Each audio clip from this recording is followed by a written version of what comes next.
Hello दोस्तों, एक बार फिर से आप सभी का हमारे इस चैनल पर स्वागत है। तो आज के इस सेशन में हम लोग विविध देशों के संवैधानिक तथ्यों से जुड़े हुए प्रश्नों को करने वाले हैं।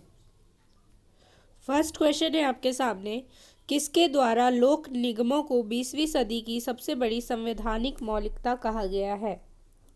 किसके द्वारा लोक निगमों को 20वीं सदी की सबसे बड़ी संवैधानिक मौलिकता कहा गया है? एच हैंसन, ए रॉबसन, डी गोरवाला या डिमोक? तो इनमें से किसने कहा है लोक निगम को 20वीं सदी की सबसे बड़ी संवैधानिक मौलिकता? तो राइट आंसर है इसके लिए ऑप्शन नंबर बी, ए रॉबसन ने लोक निगमों को 20वीं सदी की सबसे बड़ी संवैधानिक मौलिकता कहा है।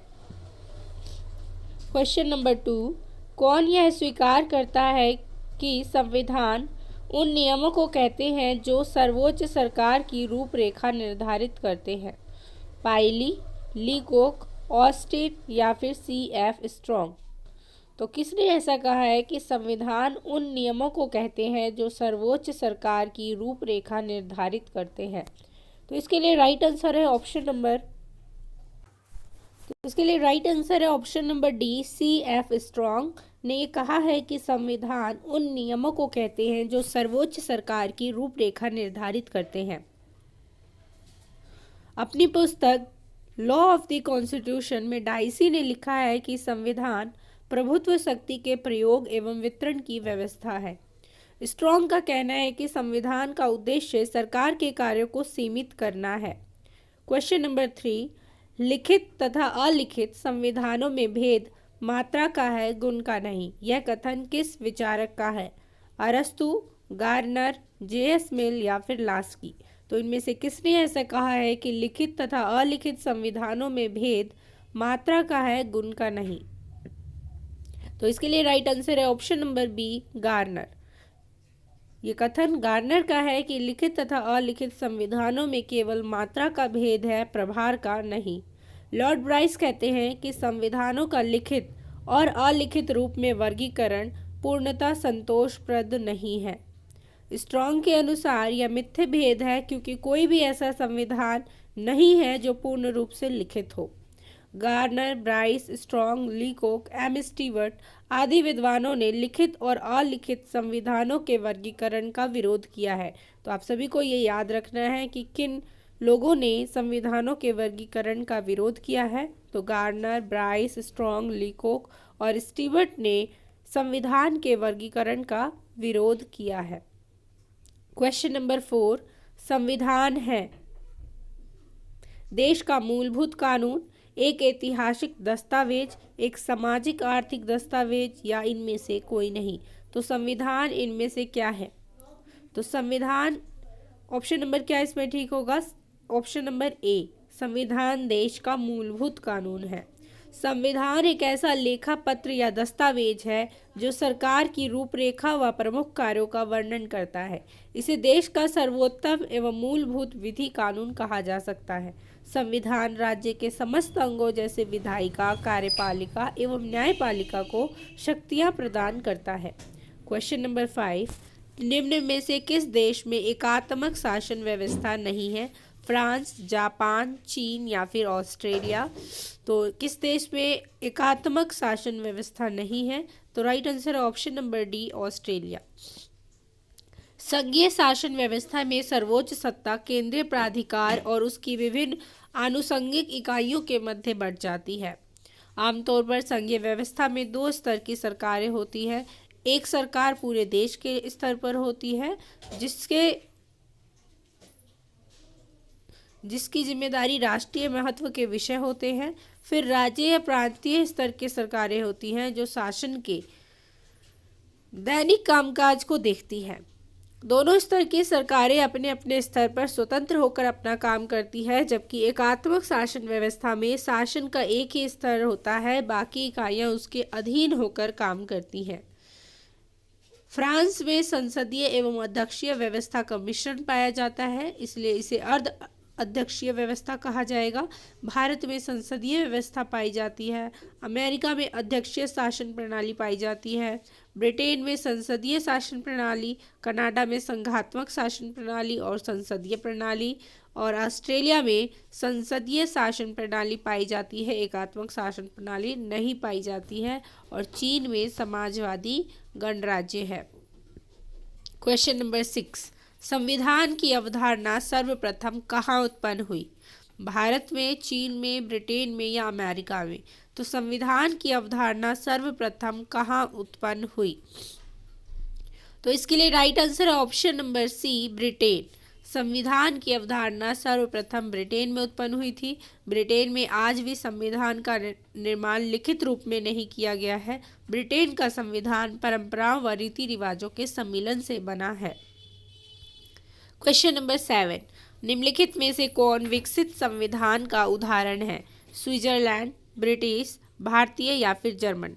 तो कौन सा इनमें से विकसित संविधान का उदाहरण है? तो राइट आंसर है ऑप्शन नंबर बी, ब्रिटिश संविधान। ब्रिटिश संविधान एक विकसित संविधान है, जबकि जर्मनी, स्विट्जरलैंड एवं भारत का संविधान लिखित या निर्मित संविधान है। ब्रिटेन के संविधान के संबंध में कुछ प्रमुख बातें आप लोगों को याद रखनी है। ब्रिटेन में संविधान जैसी कोई चीज नहीं है। ऐसा किसने कहा? बेज हॉट ने कहा है कि ब्रिटेन में संविधान जैसी कोई भी चीज नहीं है। डाइसी का कथन है, ब्रिटिश संसद इतनी शक्तिशाली है कि शिशु को प्रौढ़ करार दे सकती है। लास्की का कथन है, ब्रिटिश प्रधानमंत्री मंत्रिमंडल के निर्माण, अवधि और मरण का केंद्र बिंदु है। ब्रिटेन की संसद के स्पीकर सर टॉमस हैंगरफोर्ड विश्व के पहले स्पीकर थे। जर्मनी के संविधान को वाइमर संविधान कहा जाता है। तो ये कुछ इंपॉर्टेंट फैक्ट्स है जो आप लोग को याद रखने हैं। क्वेश्चन नंबर 8 में सूची 1 को सूची 2 से मिलान करना है उसका, तो आप लोग देखिए और एक बार मिलान करने की कोशिश कीजिए। अमेरिका का संविधान, फ्रांस का संविधान, ब्रिटेन का संविधान और चीन का संविधान, इन्हें सूची 2 के साथ सुमेलित करना है। तो इसके लिए राइट आंसर क्या है? देखिए इसमें से कूट में से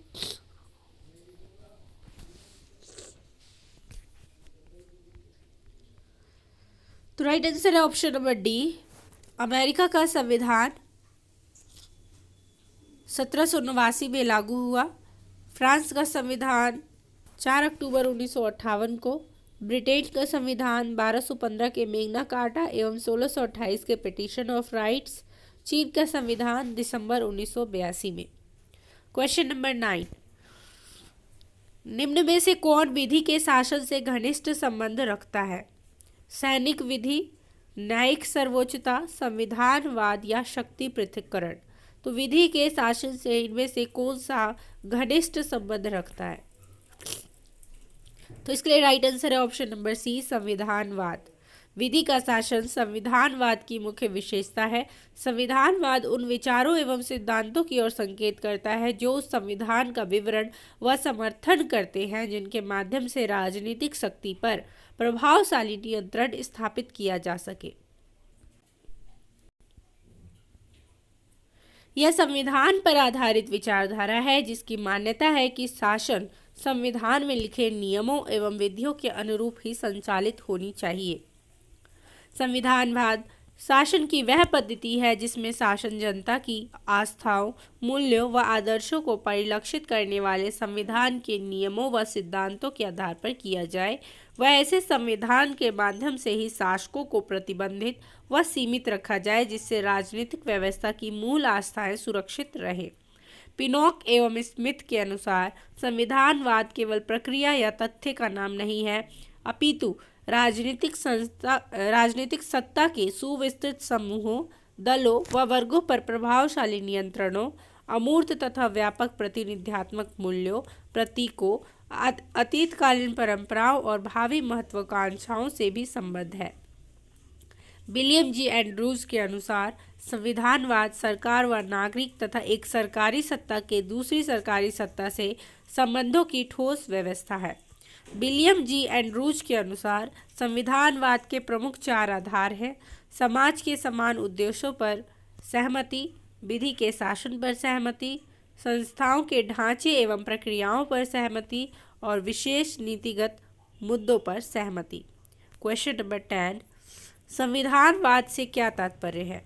निरंकुश राजतंत्र, असीमित सत्ता, कानून का शासन या असीमित सरकार। तो संविधानवाद से क्या तात्पर्य है? तो राइट आंसर है इसके लिए ऑप्शन नंबर सी, कानून का शासन। तो आज हमने 10 क्वेश्चन को डिस्कस किया। नेक्स्ट वीडियो में हम इसके आगे के प्रश्नों को डिस्कस करेंगे। आई होप आपको ये सेशन पसंद आया होगा। तो मिलते हैं एक नए सेशन में, तब तक के लिए धन्यवाद। Thanks for watching.